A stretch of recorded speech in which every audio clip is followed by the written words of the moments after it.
En mi cena de ensayo oí cuando mi futuro esposo, su mejor amigo y mi hermano hablaban sobre la amante que tenía él, con la cual llevaba 8 años. Se burlaban y me comparaban con ella.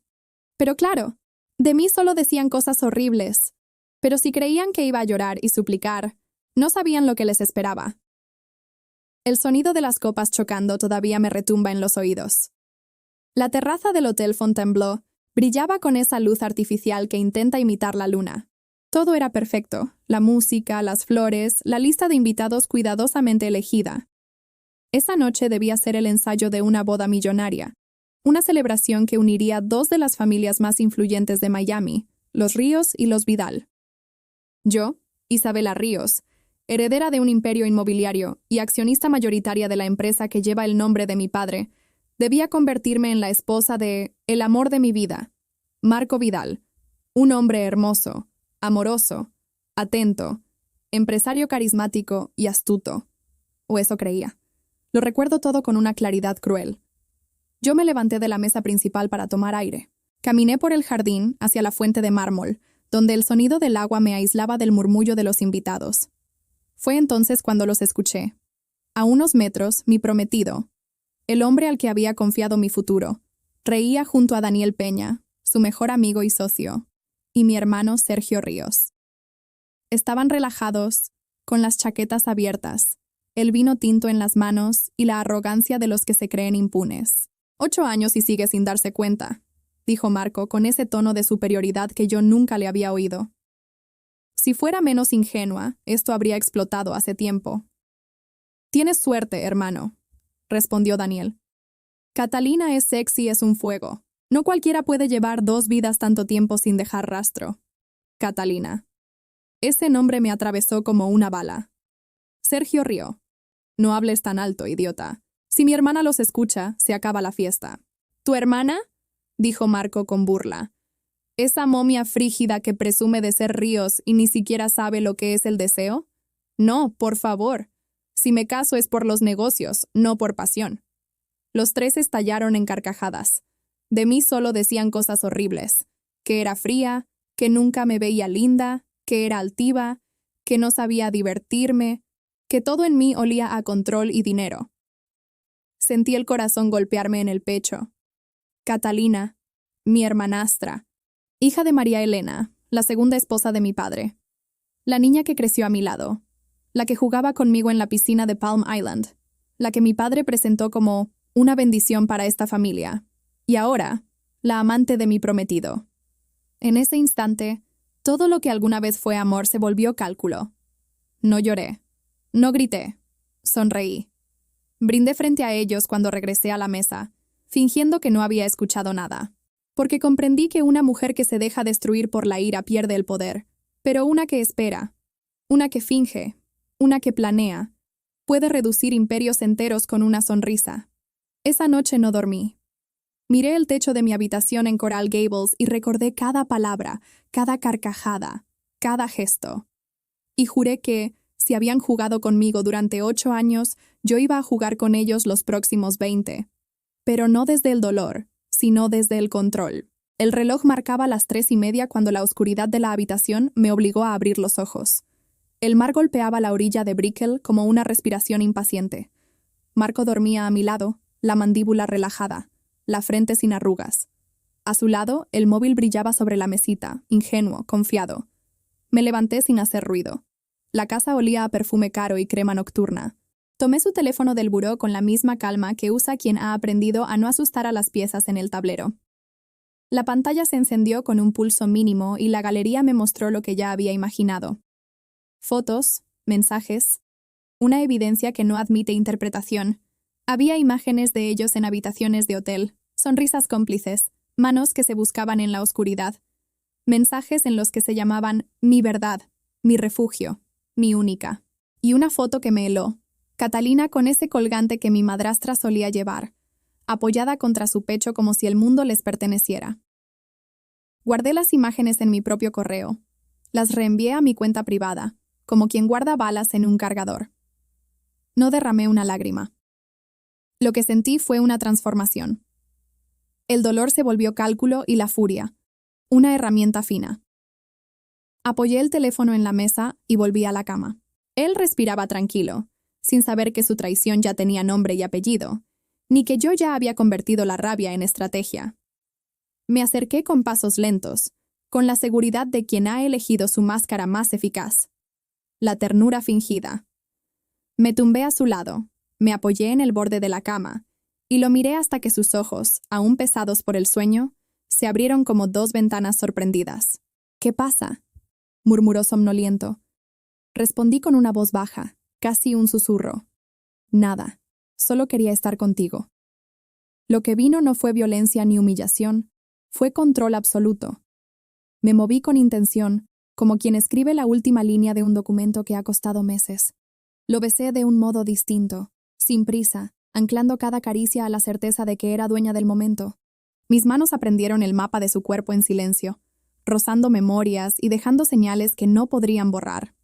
No buscaba pasión desatada, buscaba imponerme desde el deseo. Él respondió con sorpresa primero, luego con admiración. Había en su mirada un destello nuevo, como si en esa madrugada descubriera una versión mía que nunca antes había visto. Menos previsible, más temible, más apetecible. Sus manos me recorrieron con la extrañeza del hombre que nota por primera vez que debajo de la superficie hay un fuego que no conocía. No fue solo el contacto, fue la manera en que lo hice. Cada gesto mío estaba medido para dejarlo extasiado y confundido al mismo tiempo. Utilicé el lenguaje del cuerpo como quien usa una llave maestra. Suave al principio, incisiva después, hasta que su respiración cambió de ritmo, y sus ojos mostraron esa rendición temblorosa que solo merecen quienes han sorprendido a su amante con algo más que belleza. Lo vi caer en una calma que no era la que él esperaba. Me miró con esa mezcla de asombro y hambre. «Isabela», dijo su voz rota por el deseo. No contesté. Dejé que el silencio llenara lo que las palabras no podían sostener. Quería que se quedara con la sensación de haber conocido una mujer que ni siquiera imaginó, una mujer que podía darle placer, y, sobre todo, ponerle una marca indeleble de posesión y poder.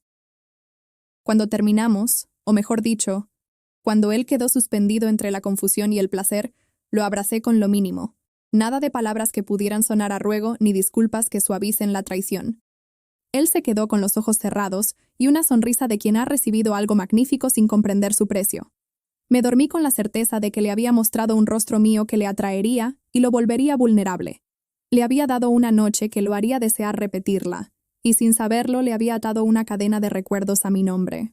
Al amanecer, con el café humeando en la terraza y la ciudad despierta, repasé las fotos en mi teléfono otra vez. Cada imagen eran pruebas, pero también promesas. Promesas de que en la boda verían la verdad, y promesas de que yo, serena y estratégica, sabía usar incluso la cama como arma. Escribí en una nota 3 nombres y los encerré en un círculo. Marco, Catalina, Sergio. Ya no eran personas que formaban parte de mi vida, eran piezas en el tablero. Los días siguientes fueron un juego silencioso, una danza que solo yo sabía bailar. Marco se despertó diferente después de aquella madrugada.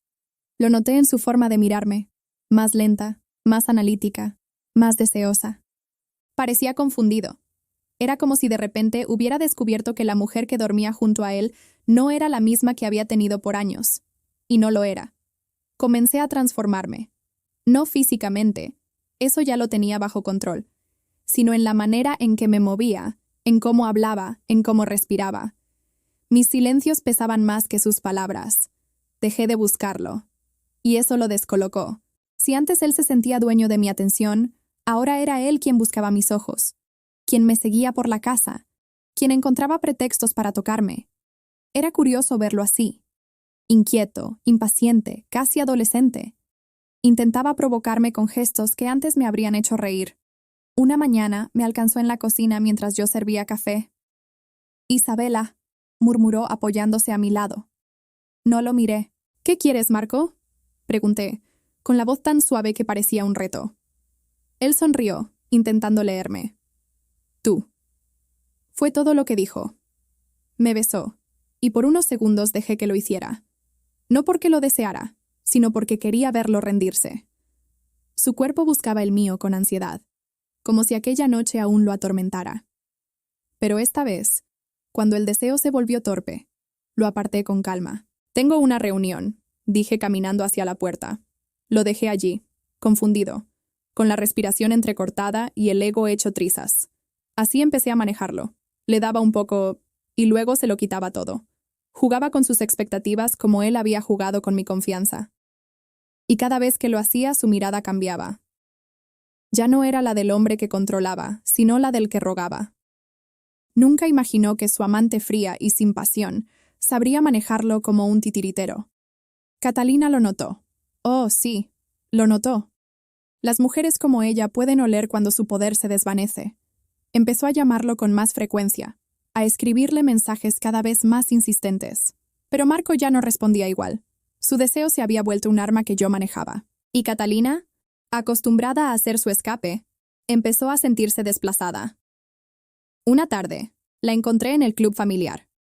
Lucía inquieta, observándome desde lejos mientras yo conversaba con un grupo de empresarios. Su sonrisa se torcía cada vez que alguien me halagaba o me miraba más de lo necesario. Yo la ignoré, como se ignora a una sombra que intenta recuperar protagonismo. Sabía que su inseguridad sería mi aliada. Catalina no soportaba perder el control, y esa sería su ruina. Poco a poco, todo el entorno notó el cambio en mí. Mis vestidos dejaron de ser discretos. Mi andar, antes reservado, se volvió más seguro, más lento, más intencionado. Las miradas me seguían a donde iba. Hasta Daniel, el mejor amigo de Marco, empezó a observarme con ese interés prohibido que no se confiesa en voz alta. Y yo lo permití. Porque cada mirada, cada comentario, cada rumor que flotaba en el aire, erosionaba un poco más la falsa seguridad de Marco y la frágil confianza de Catalina. Por las noches, él insistía. A veces cedía, solo para recordarle quién mandaba. Lo llevaba al borde del placer. Y me detenía. Veía su desesperación, su frustración, su necesidad de recuperar el control.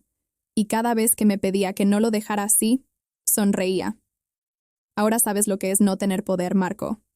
Le susurraba antes de alejarme. Él comenzó a desmoronarse sin entender por qué. Catalina se llenó de celos, y en su ansiedad empezó a cometer errores, mensajes fuera de lugar, llamadas a horas indebidas, gestos sospechosos frente a los demás. Yo no necesitaba hacer mucho, solo observar y esperar, porque cuando los enemigos se destruyen entre ellos, la venganza se vuelve casi poética. Y en medio de todo ese caos, yo florecía, más segura, más elegante, más temida. La mujer sumisa que una vez amaron había muerto. La nueva Isabela Ríos era una tempestad con perfume caro y una sonrisa que podía incendiar imperios. El juego ya estaba en marcha. Yo solo necesitaba un empujón más para que Catalina se incendiara a sí misma. Ella creía tenerlo todo bajo control, pero no sabía que yo ya la observaba como un cazador observa a su presa cansada. El cambio en Marco, su repentina devoción hacia mí, la estaba volviendo loca. Podía verlo en sus mensajes, en su tono. Había pasado de ser la amante confiada a la mujer desesperada que pregunta cada 5 minutos, ¿estás con ella? Así que decidí darle lo que buscaba, una confirmación. Pero no una cualquiera. Quería que lo viera con sus propios ojos. Quería que supiera que la mujer que él amaba, la que él decía fría e incapaz de sentir, era la única capaz de dominarlo por completo. El plan empezó con un simple mensaje. Le pedí a Marco que llegara a casa esa noche antes de las 8. «Quiero que tengamos una cena solo tú y yo», le escribí. Él respondió de inmediato, casi con entusiasmo infantil. «¿Estás segura? Últimamente estás distinta». «Sí», respondí. «Quiero mostrarte algo». Luego dejé el resto en manos de la casualidad calculada. Mandé flores a mi propio nombre. Preparé la casa con luces suaves, velas y música de jazz. Elegí un vestido negro de seda, ajustado, que parecía hecho para provocar pecado. Y antes de que él llegara, envié una pista. Una historia en mi cuenta privada, la misma que solo ciertas personas, entre ellas Catalina, podían ver. Una copa de vino, una mesa servida para 2, una sombra masculina reflejada en la pared. El pie de foto decía, «Algunas heridas solo se cierran cuando decides disfrutar de ellas». Sabía que ella lo vería. Sabía que no resistiría la tentación de aparecer. Marco llegó puntual, vestido como en los viejos tiempos, con ese aire de «vamos a recomenzar». Me miró y se quedó quieto. «Dios mío, Isabela», susurró, y por un instante su voz sonó limpia, sin el veneno de la costumbre. Sonreí. «Cena primero», le dije. Luego hablamos. Comimos casi en silencio. Él intentó retomar conversaciones suaves, halagos, recuerdos. Yo solo escuchaba, sin mostrar mis cartas.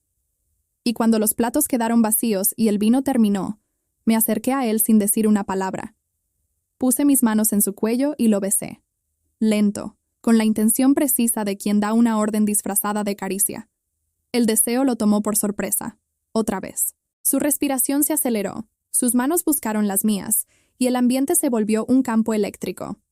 Esta vez no lo detuve. No porque lo quisiera, sino porque necesitaba el escenario completo. Mientras él se entregaba, yo pensaba en el ruido de los tacones que oiría unos minutos después. Catalina ya debía estar en camino. La puerta del jardín estaba entreabierta. Dejé el portón lateral sin seguro. Todo estaba preparado. Las cortinas abiertas. Las luces estratégicamente colocadas. Marco me tomó con una pasión desesperada, completamente dominado. Sus manos temblaban, su voz se quebraba. Era como si todo lo reprimido durante años hubiera estallado. Yo lo guiaba con la precisión de una coreografía, sabiendo que cada gesto, cada gemido contenido, cada mirada eran parte de mi guión. Y entonces, el sonido. Un leve chirrido en la puerta. Un jadeo ahogado. Catalina. Su silueta reflejada en el vidrio de la terraza. Sus ojos clavados en nosotros. Su respiración cortada. Marco, cegado por el deseo, no la notó al principio, pero yo sí. La miré, directo, mientras seguía el ritmo que lo destruía. Le sonreí. Una sonrisa tan lenta y venenosa que la rompió por dentro. Vi cómo sus manos se apretaban contra el cristal, cómo las lágrimas le subían sin caer, cómo el rostro de placer de Marco se convertía en su castigo más humillante. Cuando terminó, Marco se recostó sobre mí, exhausto, sin notar nada. Le acaricié el cabello, miré hacia la ventana, y Catalina ya no estaba. La trampa había funcionado. Esa noche no fue un acto de amor, fue la ejecución precisa de un golpe psicológico. Marco creía haber recuperado a su prometida. Catalina creyó haberlo perdido para siempre. Y yo acababa de dividirlos con una sola escena. Porque a veces no hace falta disparar una bala para matar una historia. Basta con dejar que el enemigo vea lo que más teme, que el deseo que creía suyo nunca lo fue. Las noches siguientes fueron un espejismo. Marco no me daba descanso. Me buscaba en cada rincón, me llamaba con cualquier excusa, y cuando estaba cerca, sus ojos me pedían una sola cosa. Yo lo dejaba acercarse, solo lo suficiente para recordarle que el poder lo tenía yo. Pero cada vez que sus manos me rozaban, sentía una corriente que me confundía. Era como si la venganza y el deseo hablaran el mismo idioma dentro de mí. Aquella trampa con Catalina había sido un éxito. Ella se había vuelto un espectro histérico. Sus llamadas se multiplicaban. Mandaba mensajes sin respuesta. Hacía escenas. Buscaba a Marco en eventos y en reuniones. Y él, en vez de alejarla, me buscaba más a mí. Era su manera de olvidar su culpa, su forma de esconderse de lo que había hecho. Pero yo lo sabía. Cada vez que él me deseaba, era una victoria. Una noche, mientras me maquillaba frente al espejo, vi mi reflejo y casi no me reconocí. El brillo en mis ojos ya no era de tristeza, era de poder. La seda roja del vestido caía sobre mi piel como una advertencia. Esa noche no lo planeé para vengarme. Esa noche lo hice porque quería probarme que aún podía volverlo loco, y porque una parte de mí lo deseaba. Cuando llegó, me miró con esa mezcla de culpa y hambre. «No puedo dejar de pensar en ti», me dijo. Sonreí con ironía. «¿Y desde cuándo eso es algo nuevo, Marco?», respondí, acercándome lo suficiente para que su respiración temblara. Lo que pasó después fue una batalla muda entre el deseo y el resentimiento. Yo lo besaba con rabia. Él me respondía con adoración. Cada movimiento, cada mirada, era un campo de guerra. Y aunque sabía que lo hacía para mantenerlo en mi red, una parte de mí se sintió viva. El mismo hombre que había destruido mi fe ahora me hacía sentir un fuego que no quería reconocer.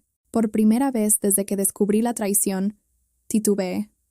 Por unas horas, Me pregunté si tal vez podría perdonarlo. Si la venganza valía tanto como la paz que mi cuerpo parecía reclamar. Pero la vida, cruel como siempre, me dio la respuesta esa misma madrugada. Él se durmió a mi lado, exhausto, con la respiración pesada. Yo me levanté para servirme agua. En la barra de la cocina vi su teléfono vibrar. Un mensaje. De ella. No lo iba a abrir, hasta que vi la previsualización. Te amo. No puedo esperar para contarte la noticia. El corazón me dio un vuelco. Abrí la conversación y lo leí todo. Había fotos recientes, citas ocultas en días, que él juraba haber pasado en juntas, y mensajes de hace apenas días en los que hablaban de un viaje a Italia. Pero lo que me heló la sangre fue lo último. Una conversación donde Catalina le decía que estaba embarazada. O al menos eso creía ella. Es tuyo, amor. Esta vez será diferente. Prometo no decirle nada a Isabela hasta que tú quieras. El aire se me escapó del pecho. Mi primer impulso fue reír. No de felicidad, sino de incredulidad absoluta. Mientras él dormía plácido, su amante jugaba a formar una nueva familia con mi nombre aún caliente en la boca. Fue en ese instante que desapareció cualquier duda. El deseo, la ternura, el posible perdón. Todo murió ahí. Tomé una copa de vino, me senté frente a la ventana y miré la ciudad dormida. Me di cuenta de algo. Yo no era la víctima. Era la arquitecta de su caída. Y el universo me acababa de regalar el detonante que necesitaba. Llamé a una persona que aún no figuraba en mi plan. Daniel Peña, el mejor amigo de Marco. Él sabía cosas, demasiadas. Y cuando atendió, su tono somnoliento cambió apenas escuchó mi voz. Isabela, ¿a estas horas? Necesito verte mañana, dije. Es sobre Marco. ¿Pasó algo? No todavía. Pero va a pasar. Corté la llamada y volví a la habitación. Marco seguía dormido, con el cuerpo extendido sobre las sábanas, ajeno a que su suerte ya estaba sellada. Lo miré una última vez con una mezcla de rabia y compasión. Acaricié su cabello suavemente, más por costumbre que por amor, y en voz baja le susurré. Ojalá hubieras sabido amar a la mujer correcta, Marco, porque lo que viene va a doler más que cualquier traición. Me metí a la cama sin tocarlo. Sabía que mi cuerpo aún lo perturbaba, que mi olor lo seguía hipnotizando, pero ya no lo necesitaba. Esa noche entendí que mi poder no estaba en su deseo, sino en su dependencia, y que Catalina, con su noticia, acababa de firmar su propia sentencia. El fuego del deseo se había apagado, y en su lugar quedaba algo más fuerte. La certeza de que la venganza, bien ejecutada, puede ser el arte más perfecto del amor traicionado. Daniel llegó al penthouse con la sonrisa nerviosa de quien no sabe si está cometiendo un error o cumpliendo una fantasía. Yo lo había citado con un pretexto simple. Hablar de nuevas alianzas. Mentira. No quería un acuerdo. Quería información. Quería medir hasta dónde podía usarlo. Desde que Marco y Catalina me traicionaron, Daniel había sido el único que oscilaba entre la lealtad y el miedo. Sabía cosas. Demasiadas. Y yo necesitaba esas cosas. Cuando entró, noté que no podía apartar la mirada de mí. Llevaba un vestido color marfil, sutil pero perfectamente calculado para borrar la línea entre lo profesional y lo personal. Él intentó mantener la compostura. ¿Así de elegante para una reunión, Isabela? Preguntó, medio en broma. Depende del tipo de reunión, respondí, sirviendo 2 copas de vino. Hablamos de negocios durante los primeros minutos, pero su voz empezó a quebrarse cada vez que me acercaba. La tensión crecía, invisible y evidente al mismo tiempo. Yo sonreía, fingiendo no notarlo, pero cada gesto mío estaba medido. El cruce de piernas, el roce de mis dedos con el borde de la copa, la manera en que inclinaba la cabeza cuando lo escuchaba hablar. Él no lo soportó más. ¿A qué estás jugando, Isabela? Dijo con voz baja, temblorosa. A ganar, respondí, mirándolo directo. Siempre juego para ganar, Daniel. No hubo más palabras. El aire se partió en 2, y lo que pasó después no necesitó ser narrado.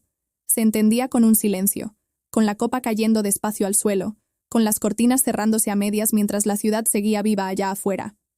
No lo hice por deseo. Lo hice por control. Por tener una ficha más en mi tablero. Horas después, Daniel estaba sentado al borde del sofá, con la cabeza entre las manos. «Marco me va a matar si se entera», murmuró. «Marco ya está muerto», respondí. «Solo falta que él mismo lo descubra». Al día siguiente, Marco, Daniel y mi hermano Sergio se reunieron en el club. No lo planeé, pero la vida tiene un sentido de ironía muy preciso.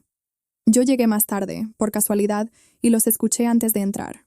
«No sé qué le pasa a Isabela últimamente», decía Sergio, con ese tono cargado de ego. «Está irreconocible». «Irreconocible, sí», rió Daniel, intentando sonar natural. «Pero te aseguro que no ha perdido nada». Marco soltó una carcajada baja. «Nada», repitió. «Si supieran». Hubo un silencio. Luego su voz se volvió grave, casi íntima. «No puedo dejar de pensar en ella. No solo porque la deseo», suspiró. «Es que ahora la veo distinta. Ya no es la mujer fría que conocí. Hay algo en ella. Algo que me vuelve loco». «¿Y Catalina?», preguntó Sergio. «Catalina no me importa». Marco bebió un trago. «Me di cuenta de que Isabela es fuego puro. Me conoce, me domina. No sé cómo lo hace, pero cuando la tengo cerca, me siento vivo otra vez». Daniel bajó la mirada. Yo, al otro lado de la puerta, contuve la respiración. Una parte de mí tembló. No por amor, sino por esa cruel ironía del destino. Marco hablaba de mí como si apenas me descubriera, cuando ya era demasiado tarde. Si no hubiera leído aquellos mensajes, si no hubiera visto el rostro de Catalina sonriendo con su anillo, tal vez habría creído sus palabras. Pero ya no había vuelta atrás. Me alejé despacio sin que me vieran. La brisa de la tarde me despeinó un poco y sentí una punzada extraña en el pecho. No era tristeza, era un vacío diferente, una confirmación de que, aunque él me amara ahora, su amor llegaba manchado, tarde y podrido. Días después llegó Leonardo Ferrer, un nuevo inversor. Joven, culto, con ese tipo de presencia que no pide atención, la exige. El tipo de hombre que no mira, analiza. Nos presentó mi asistente en una junta privada. Cuando nuestras miradas se cruzaron, el tiempo pareció detenerse. Él me ofreció la mano, y al estrecharla sentí algo que hacía meses no sentía. Interés genuino.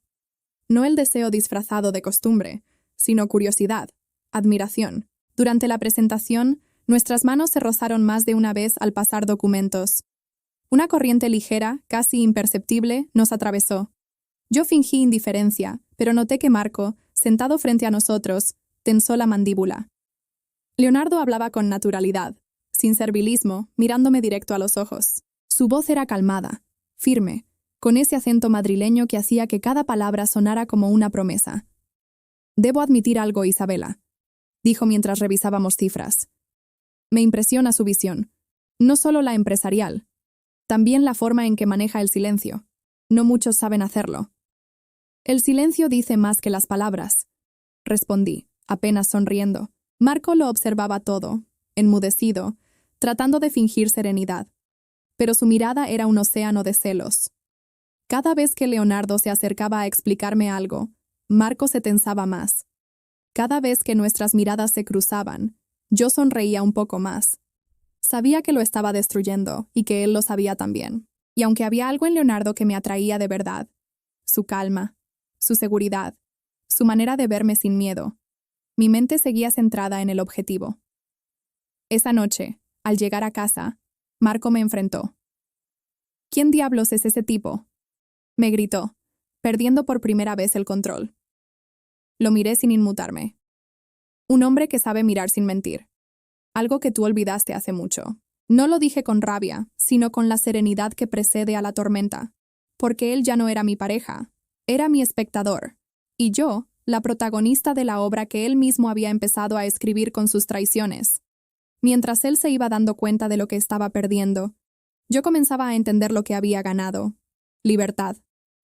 Por primera vez en años, caminaba sin sentirme prisionera. Y aunque el fuego de la venganza seguía ardiendo dentro de mí, empecé a notar que Leonardo había encendido otro tipo de llama, la de la mujer que vuelve a creer en sí misma. Y eso, incluso más que la humillación pública que estaba preparando, iba a ser el golpe final para Marco y Catalina, descubrir que mi corazón, ese que destrozaron sin culpa, ya no les pertenecía. Faltaban 3 días para la boda, y Miami se había convertido en un tablero perfecto. Flores blancas, listas cerradas, prensa acreditada, agenda minuto a minuto. Yo, Isabela Ríos, caminaba entre proveedores y llamadas como si nada.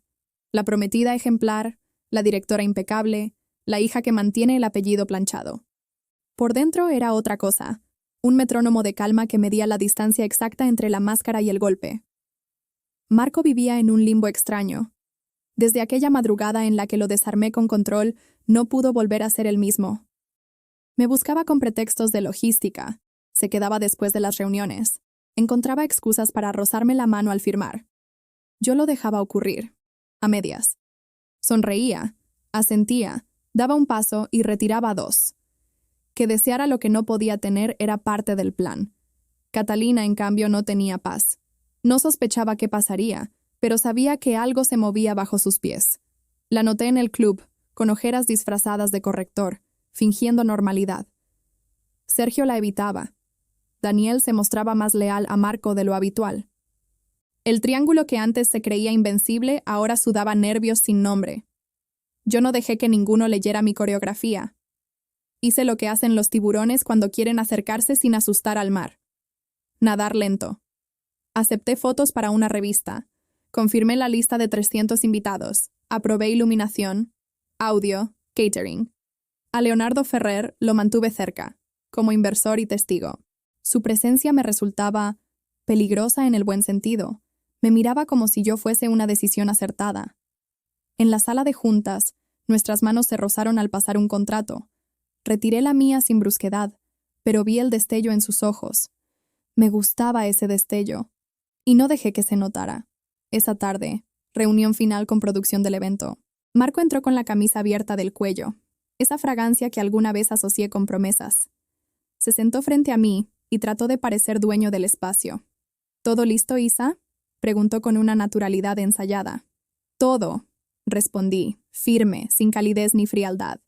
El tono exacto que convierte a un hombre en pregunta. Leonardo, a mi derecha, repasaba la proyección técnica de un video homenaje. Nadie sospechó. En toda boda hay videos. El jefe de AVE pidió confirmación de horarios. Durante los votos, dije, sin mirar a Marco. En cuanto terminemos de hablar, luces, pantallas, sonido. El técnico sonrió. Perfecto. Marco lo celebró con un apretón de manos, ajeno al filo escondido en la palabra homenaje. Catalina escribió a Marco toda la tarde. Lo vi de reojo tensarse con cada vibración. No le pedí el teléfono. No lo necesitaba. Yo no quería respuestas. Quería el peso de sus secretos apretándole el bolsillo. Por la noche, cena familiar reducida. Mi padre, Hugo, en su lugar de siempre. María Elena, impecable, sosteniendo a Catalina con sonrisas que parecían puntadas. Yo serví vino, distribuí anécdotas, pregunté por flores, disfruté el teatro. Nadie sospechó de mi guión. Hugo me tomó la mano un segundo más de lo normal. «Orgulloso de ti, hija», dijo, bajito. Apreté sus dedos. No temblé. La justicia también es un acto de amor, pensé. Sergio intentó un brindis torpe. «Por los novios», dijo, mirando a la mesa y no a mí. Brindé. No por los novios, por el final. Catalina se acercó al baño cuando me vio entrar. «¿Lista para el gran día?», sonrió midiendo mi pulso. «Más que nunca», le devolví, ajustando el labial con pulso quirúrgico. Se quedó quieta, como si esperara un temblor que no llegó. La dejé con su espejo y su mentira. Esa madrugada revisé, sola, los 3 candados del plan. Dossier sincronizado en la nube, encriptado, listo para mostrarse en las pantallas del salón. Copias físicas en sobres sellados con numeración y un entregar a prensa al finalizar. Seguridad bajo contrato mío, no de la familia Vidal. Con órdenes claras. Permitir el ingreso del mensajero en el minuto exacto. Mandé un último mensaje al jefe de AVE. Confirmado. Señala a la 1, luz de pista, pantalla 1, audio directo. Respondió con un pulgar arriba y un «Nos vemos en el show». Sí, en el show. Marco me escribió a las 2:17 am. Marco, no puedo dormir. Pienso en ti. Yo. Duerme. Mañana será un día largo. No puse un corazón. No puse un punto final. El vacío también es lenguaje. Dormí 2 horas. Soñé con agua quieta y con telas blancas cayendo en cámara lenta. La mañana me encontró de pie, con bata de seda y el vestido colgado detrás como un arma preciosa. Café negro. Pulso en calma. Un detalle más. Llamé a Leonardo. Te espero en el salón 20 minutos antes, le dije. Los inversores deben ver quiénes somos realmente. Allí estaré, respondió sin preguntar. Esa clase de inteligencia me gusta. Marco llegó a media mañana con flores. Me besó la frente. Olía a arrepentimiento. Hoy seremos noticia por lo correcto, susurró, convencido. Por lo verdadero, corregí, suave. Asintió, creyendo que hablábamos de lo mismo. Catalina llegó más tarde con un vestido que quería ser inolvidable. María Elena la peinó con manos de madre que bendice lo incorrecto. Yo observé sin juicio. La verdad los iluminaría a todos por igual. El ensayo técnico fue perfecto. Votos, aplauso, video, repitió el coordinador. A cada video, yo asentía con la serenidad de quien empuña la cuerda y sonríe. Esa noche, Miami olía a tormenta detrás de las luces. Me acosté temprano. Puse el teléfono boca abajo, la mente boca arriba. No repasé el plan. Lo tenía tatuado. Justo antes de cerrar los ojos, miré el vestido colgado. Hermoso, letal. Pensé en todas las mujeres que callan para no romper la foto perfecta, y supe que la mía se rompería con un estruendo que sería libertad. Mañana, pensé, ellos verán. No porque yo grite, porque yo mostraré. Y dormí por fin, con una calma que nunca había sentido. La calma de la mujer que entra a un incendio con un vestido blanco, sabiendo que el fuego esta vez no la consume, sino que la corona. El salón de la iglesia estaba iluminado como un sueño caro. Flores blancas, coros, cámaras. Cada invitado llevaba su mejor sonrisa. Los medios esperaban afuera con micrófonos listos. Yo caminé hacia el altar con paso firme, cada sonido del tacón marcando el ritmo de una sentencia que solo yo conocía. Marco me esperaba en el altar, impecable, con esa sonrisa falsa que había practicado frente al espejo. A su lado, Catalina, en el público, vestida de tonos suaves, fingiendo serenidad. Y mi padre, Hugo, con mirada orgullosa y un gesto que contenía años de amor y confianza. Todo era un espectáculo. Un espectáculo mío. El sacerdote habló. Las cámaras enfocaron mi rostro. Cuando me pidió decir mis votos, tomé aire, y el silencio cayó como un manto sobre los invitados. Miré a Marco. Antes de prometerte nada, dije con voz clara, quiero que todos aquí sepan quién eres realmente. El murmullo se alzó. El encargado de audiovisuales, siguiendo la orden que di, activó las pantallas. Y entonces, el infierno empezó.